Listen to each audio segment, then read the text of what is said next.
Today we're going to talk about the upper quadrant. That will include the neck, the shoulder, the elbow, and the wrist.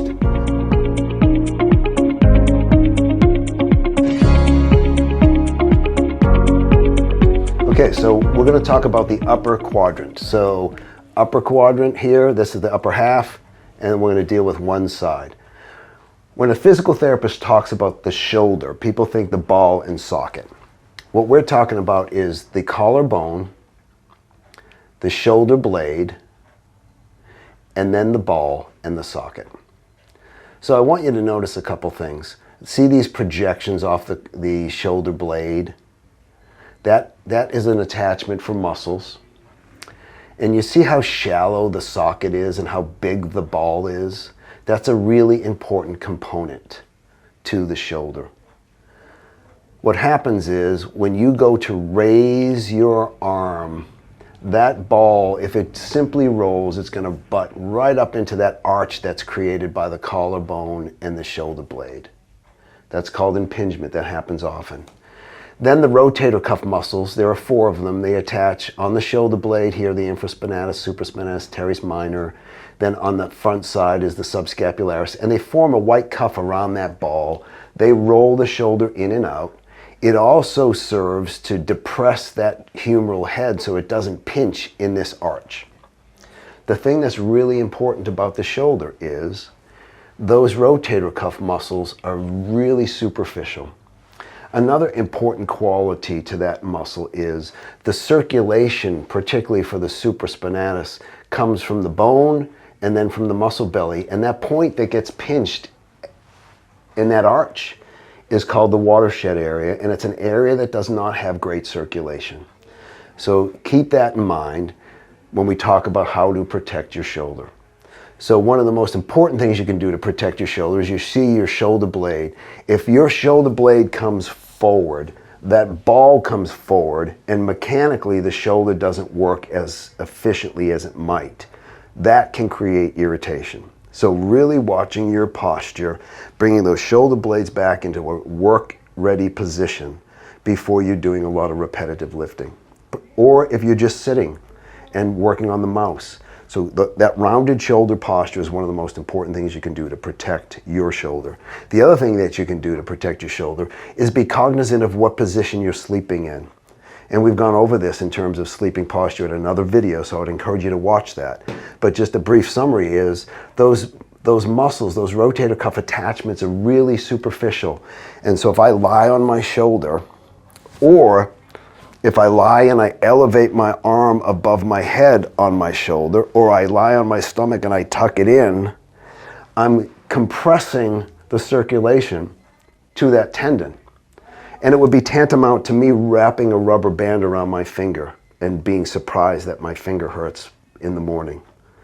So it's important to keep the circulation to that area, particularly as we get older, because that muscle is not a really thick muscle anyway.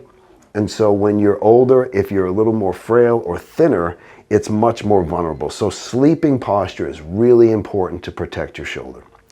Another important thing to protect your shoulder is if you do overhead activity, either at home, painting.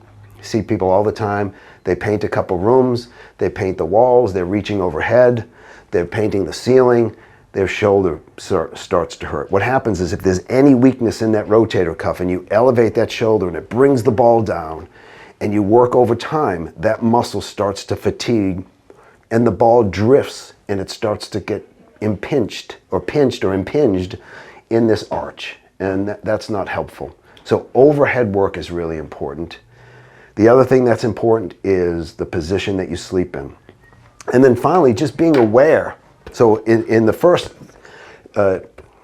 video, we talked about forces and the whole idea of a seesaw. So if I'm holding a weight here in my hand, my biceps are working, my shoulder's working, I got my shoulder in a good position, I can hold this for much longer than if I'm holding the same amount of weight and I increase the length of that lever arm. So is it not okay to do this? Absolutely. But if this is something you do all day, every day, you want to keep in mind that it's got to protect your shoulder. So the frequency of how often you're reaching. If you do that stuff at work, you want to keep the work close, keep the shoulder blades in nice and tight, and use the bigger muscles so that you can protect your shoulder. The interesting thing is this is also a way to protect your elbow, because if your shoulder and chest are nice and strong, but your elbow muscles are weak, then you start to get some irritation of the elbow. We've all had people that, you've seen people that have tennis elbow. Well, it's typically not from playing tennis. It's typically from sustained posture on the computer where the elbow is flexed and then you're working the wrist. Or you overwork the wrist lifting weights with the wrist extension. Or the other thing that can really affect the elbow is the same as the shoulder, is when you're sleeping on that side and you're cutting off the circulation. So you want to be careful. That's why I never started in basketball. Too many turnovers. You want to be careful with the elbow, that you're sleeping on it, sleeping on over your head. Elbows are really tough when you start to have some irritation. I've had some elbow pain and it will just start getting better. I'm treating it well, and then I'll walk into the door frame and whack it.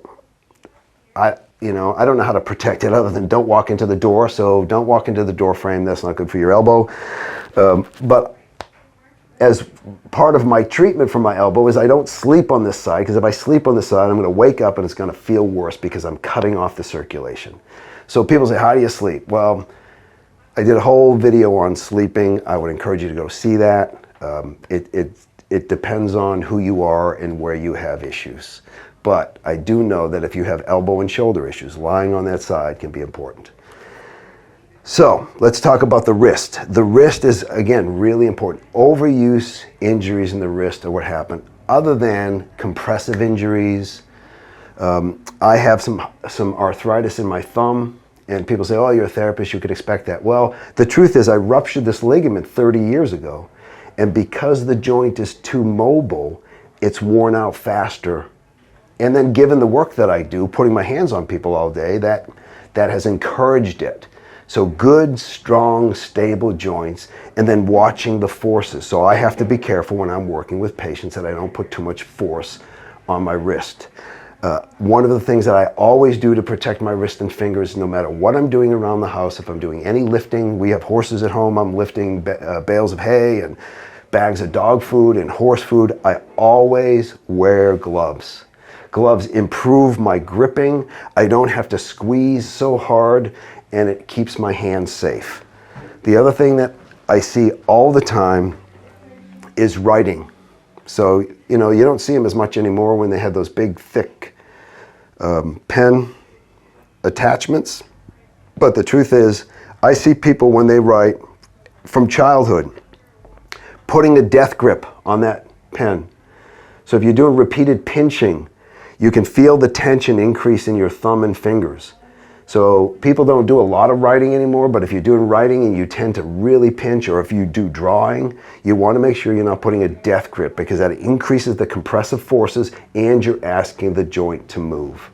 Again, as in the elbow and shoulder, be careful. You don't want to be tucking your hand up. We talk about carpal tunnel all the time. Carpal tunnel often comes from the neck, shoulder, elbow, and then wrist.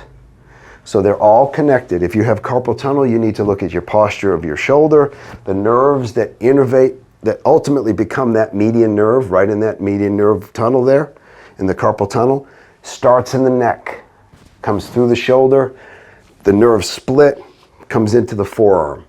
So static, sustained postures, whether on the mouse, on the keyboard, or pinching, is how you want to protect that wrist. And if you're working by the end of 2 or 3 hours, and you start to have wrist pain, then you want to check that out. The other thing that's important is, we talked about, before I drop the ball, I'm going to get the ball.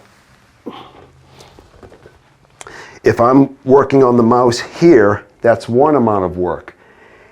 If I come out here, now my shoulder's working, but if my shoulder's strong, my elbow's strong, then the force is going to be taken by the wrist. So the same principles apply. Keep the work close. Get your upper extremities, your shoulder blades in the ready position, then work. As you work, you'll lose that posture, correct that posture. The other thing is flexibility and movement. So if you're in a sustained posture, we show people what we call postural interruption exercises. We did a video on that, just to change that posture, improve the circulation so that tissue's not just being overworked and it's getting circulation. So I hope this is helpful. Please share it. Send me your comments. Send me emojis, your favorite emoji. I always like the heart emoji. I like the love. And I appreciate your time.